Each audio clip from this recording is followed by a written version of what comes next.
Once the brackets are secure, we're already at the head of the window, so now would be a good time to do the preparation work for the drainage channel, which we're going to fit along with our underfelt collar. So we're going to cut some of this felt away here to form a small flap that's going to enable this membrane to run inside the drainage channel. So to do so, bring the drainage channel up onto the roof. If there were counter battens, we would need to remove a section of the counter batten to enable this to sit on the membrane. But for most standard roofs, you want to just rest it on the membrane, treat it as any gutter would be, and give yourself a small fall on that gutter. Then use the straight edge of the gutter itself to cut along the felt. We're going to cut from rafter to rafter, and once you've come to the edge of the truss, just extend the cut just in towards the middle and then return the cut about 50 mil or so, and the same on the other side.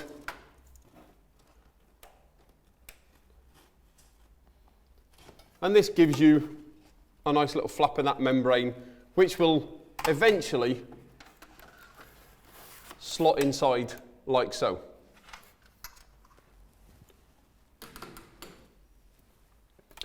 Having cut this membrane, we have now unfortunately created a potential area for water ingress to come in beneath the drainage channel. To prevent that from happening, part of the kit that's provided with the underfelt collar includes 2 strips of butyl putty. Now we're going to apply these strips of butyl to the roof, and once the drainage channel is secured, it will seal between the channel and the roof and create a waterproof barrier.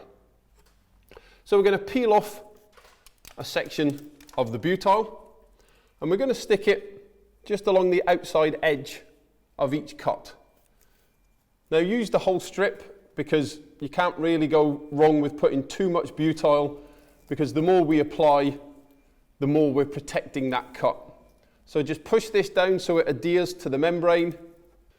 So peel off the upper layer, and we're ready for the next strip to go on. Do exactly the same on the far side of the window, just sticking it along the outside edge of the cut.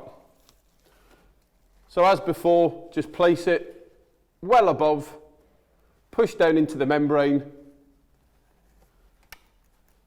so it adheres to the membrane itself, and then we'll just peel off this top layer again. So now we're ready to actually fit the underfelt collar itself. So for that, we'll need to come back down to the bottom of the window. Now the underfelt collar is just simply a section of breathable membrane that's flat at the top and bottom, and as you can see for the sides, we have pleated sections to allow you a little bit of flexibility to dress them up and over the battens, as you'll see during the next stage of the installation. So what we'll do first is we're going to completely open this up to its full extent, and that's going to enable us then to fold the whole section up and over the window using these welded corners, which will actually help initially bond the felt collar tightly to the window itself.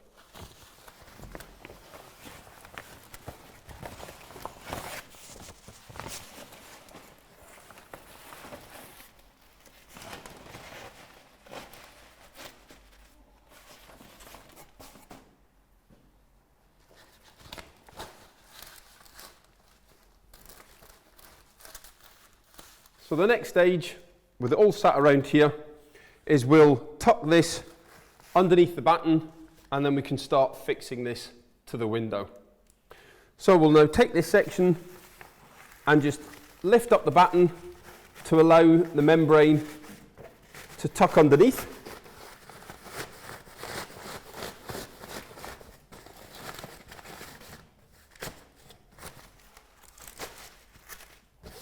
And then once that's in place, we'll fix the batten back down.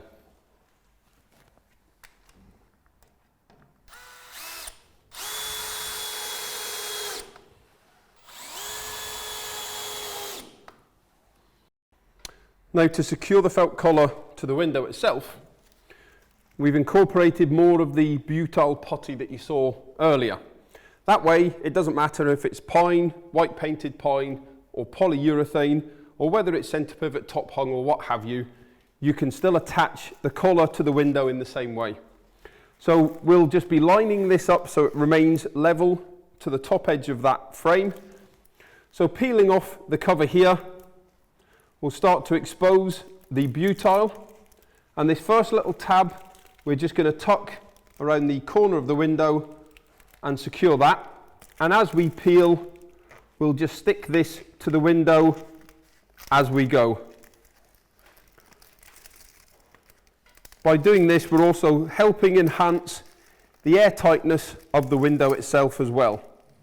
As we get to the end, just remove the last part of the protective cover and fold this section around the side and stick that to the side of the window as well. So with this in place, we'll now do the same on either side of the window, pushing that down and attaching that to the sides of the frame itself.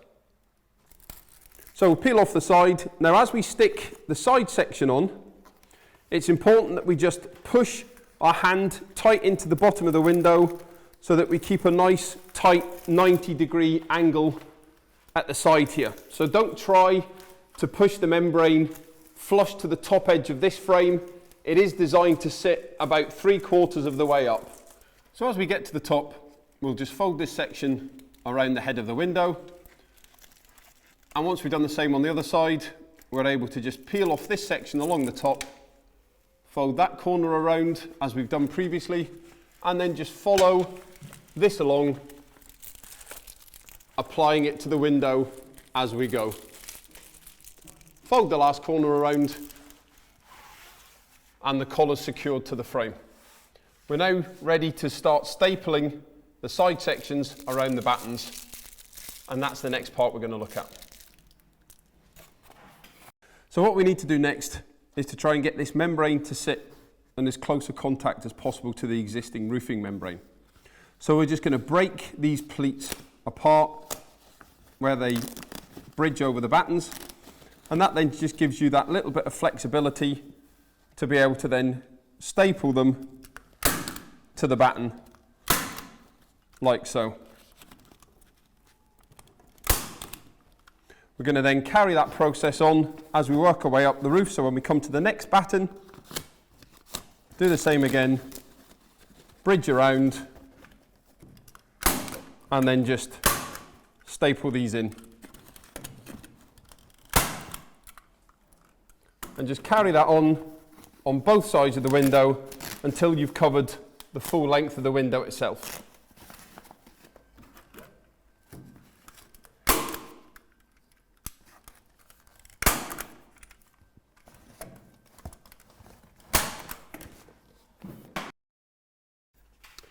So, the drainage channel itself is extendable, as you can see. So depending on which way you extend, you'll have a single hole at one side and multiple holes to select from on the opposite. I've extended it this way because I tend to find it easier to fix the single hole at the higher end of the fall as your first fixed reference point. This screw hole should be lined up above the structure because we're going to be screwing this into the roof once we have it in position. To get the position right, we just fold the felt collar over. We open up this membrane flap in the roof and just slide the gutter up until it hits this junction point here. Then we just check to make sure the screw hole is still over the rafter, and then we take the bag of screws that are supplied with this and we'll fix this into the roof. So with the gutter in position, line up your initial screw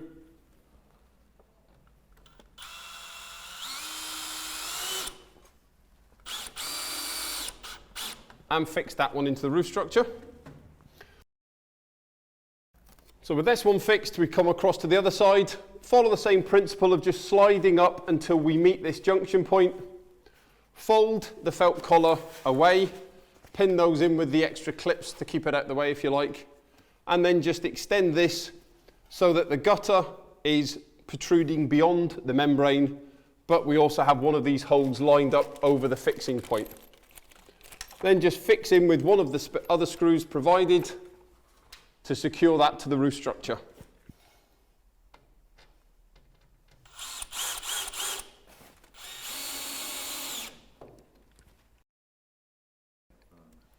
With the gutter fixed, we fold the membrane over, we bring that membrane flap over, and just with your fingers push into the channel, and you're just going to create a little sort of gully with the membrane. So just run your hand all the way along, so any water that runs down here is being brought into the channel. This membrane is now going to be held in place with the gutter clips. Each of these clips are wedge shaped, as you can see, so the thin end is going to slot into the gutter, therefore allowing any water to travel through this channel. The easiest way I find to pop these into place is simply to pop your fingers inside, line the thin end of the wedge into the gutter like so, put your thumb underneath and then pull it down. And you'll feel it bite, and that's it clipped in. We then carry that process along the rest of the gutter, just popping them in and clipping them in place as you need. The number of clips required will vary on the length of the gutter and also how likely it is that you're going to get this covered over with the flashings in one day. If this is going to be left exposed for a short period of time, you may want to put extra clips all the way along to ensure that if the wind gets up, it doesn't pull the membrane out of the gutter, meaning you have to re-clip before you can flash. With that in place, we're now ready to fit the external flashings.